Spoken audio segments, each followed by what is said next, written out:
Now, CNN has been repeating leaks and misinformation in a desperate effort to sabotage Trump's presidency. This is CNN Breaking News.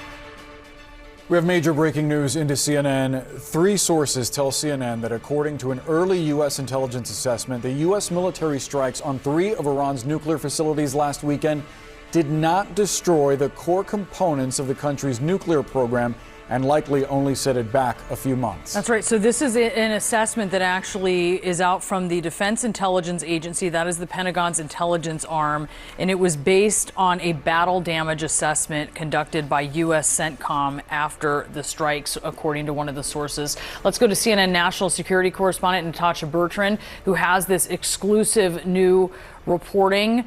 This is to that question that has been asked about how much damage has been done. This is a real question. It's also a political question that has been to something that Donald Trump has been sort of dealing with here recently. What are you learning, Natasha? Yeah, look, Brianna, this is the first assessment that we are getting that the U.S. intelligence community has found about the battle damage that resulted from those U.S. military strikes on these 3 Iranian nuclear facilities over the weekend. And as you said, it was produced by the Defense Intelligence Agency, which is the Pentagon's intelligence arm. And it is worth noting that it is a very early assessment. The strikes were only a matter of days ago, and the intelligence community is still gathering intelligence. They are still working to come up with a full, comprehensive picture of what exactly happened here. But based on a battle damage assessment that was carried out by U.S. Central Command, essentially looking at the images and looking at what was actually damaged, the Defense Intelligence Agency has assessed that the core components of Iran's nuclear program are largely intact, and that Iran's nuclear program has essentially only been set back by months. So while CNN was telling Americans that Trump's strike on Iran barely did anything, new intel has emerged that blows that story to shreds. According to the International Atomic Energy Agency, the U.S. military strike on Iran's nuclear facilities was even more damaging than first thought. That's not from some unnamed source. That's from the top nuclear inspector on the planet. Trump's special envoy, Steve Witkoff, dropped the hammer on live television, saying CNN's report is based on leaked classified material, and whoever leaked it should be investigated, fired, and prosecuted. In his words, it's treasonous. Let's watch. Underline early, but it was leaked. Somebody decided to leak this from the DIA, and it's being used in the media, and it's all over today, that, Trump said it was obliterated, but it's not obliterated. It's set back months, but it's not over from Iran's nuclear program's perspective.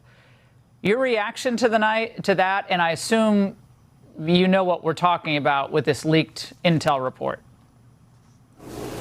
Well, it goes without saying that leaking that type of information, whatever the information, whatever side it comes out on, is outrageous. It's treasonous. So it ought to be investigated, and whoever did it, whoever's responsible for it, should be held accountable. It could hurt lives in the future.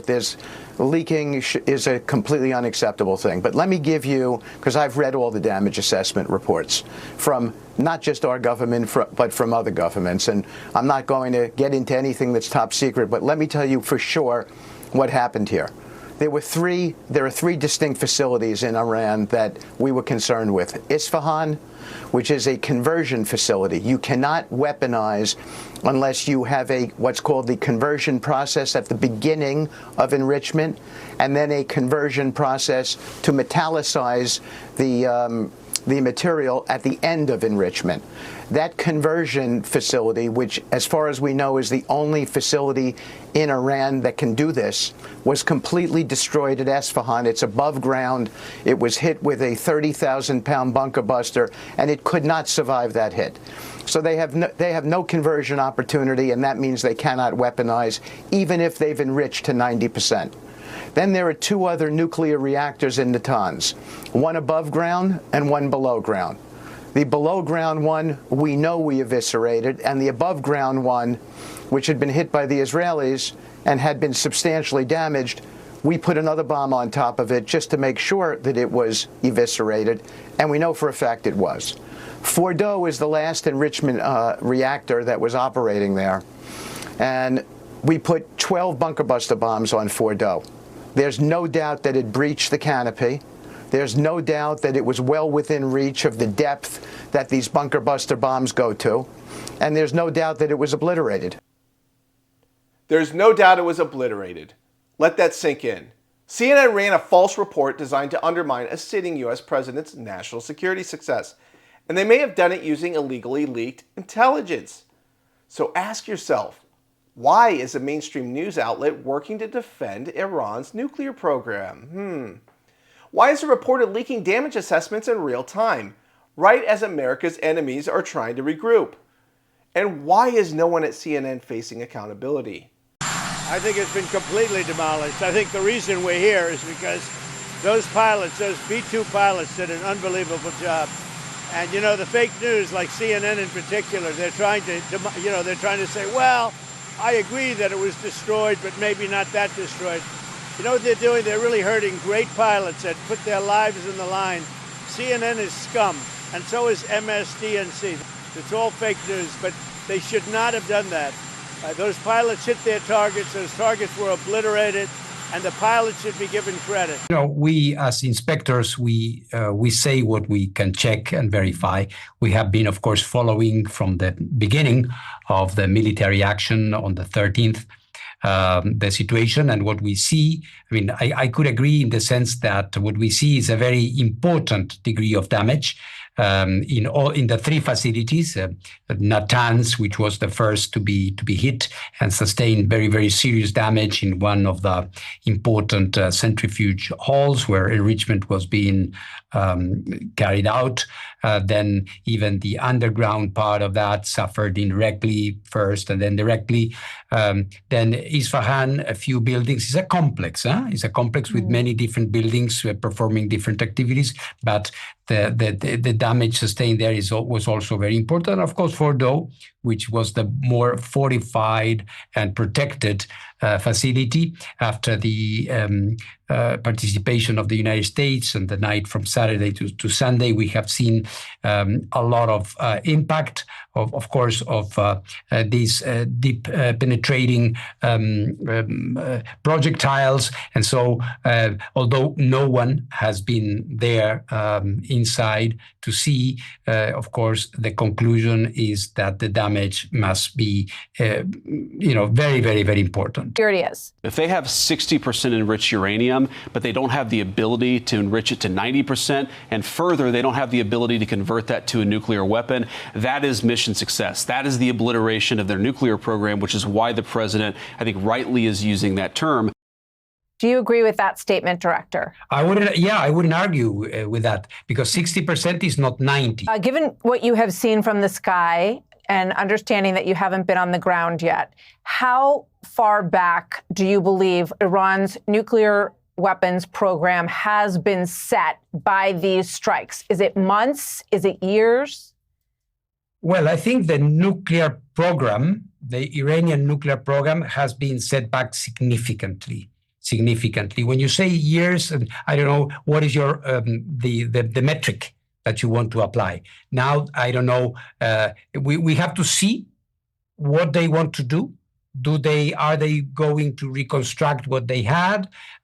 And let's not forget, there are so many interactions here, Martha. If, for example, there is a resumption, as I hope personally, of the negotiation with Ambassador Witkoff, where there was an idea that Iran would not be enriching and would perhaps be part of an international consortium. I mean, there were very interesting ideas that were being floated. This is not my thing. This is for the negotiation that is going to take place, I hope, again, as it was, and we would only need to verify it. But it is clear that there is one Iran before June 13, nuclear Iran, and one now, and it's night and day. Iran can rebuild its nuclear program? Iran will never rebuild its nuclear. From there? Absolutely not. That place is under rock. That place is demolished. The B-2 pilots did their job. They did it better than anybody could even imagine. They hit late in the evening. It was dark with no moon, and they hit that target with every one of those things, and that place is gone. But when I see CNN all night long, they're trying to say, well, maybe it wasn't really as demolished as we thought.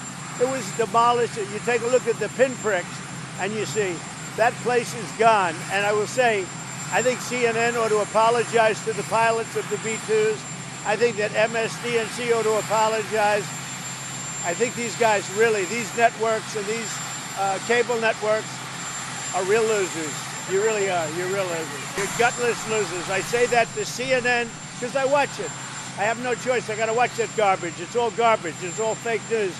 But I think CNN is a gutless group of people. And the people that run it, nobody even knows it's been sold so many times. But the people that run it ought to be ashamed. MSDNC, a guy named Brian Roberts, he heads it. He's a disgrace. He's a weak, pathetic disgrace.